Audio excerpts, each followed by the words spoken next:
உங்களுக்கான இன்றைய பிரபஞ்ச வார்த்தை.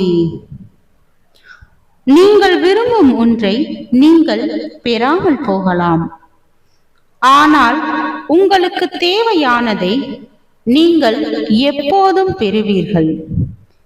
எப்படியோ பிரபஞ்சம் உங்கள் தேவைகளை பூர்த்தி செய்து கொண்டே செல்கிறது.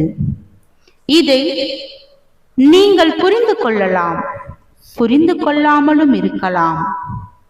இது மிகவும் அடிப்படையான பிரபஞ்ச சட்டம் என்பதை நினைவில் கொள்ளுங்கள். உங்கள் தேவைகளை பெற்றுக்கொள்ள நீங்கள் எந்த மெனக்கெடலும் செய்ய தேவையில்லை.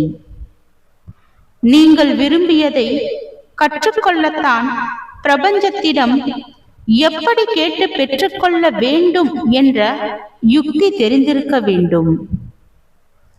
அதற்கு ஒரே விதி, ஒரே வழி, நீங்கள் அடைய வேண்டும் என்பதை முன்பே அடைந்து விட்டதாக உணர்வு பூர்வமாக உணர வேண்டும். வாழ்க வளமுடன்.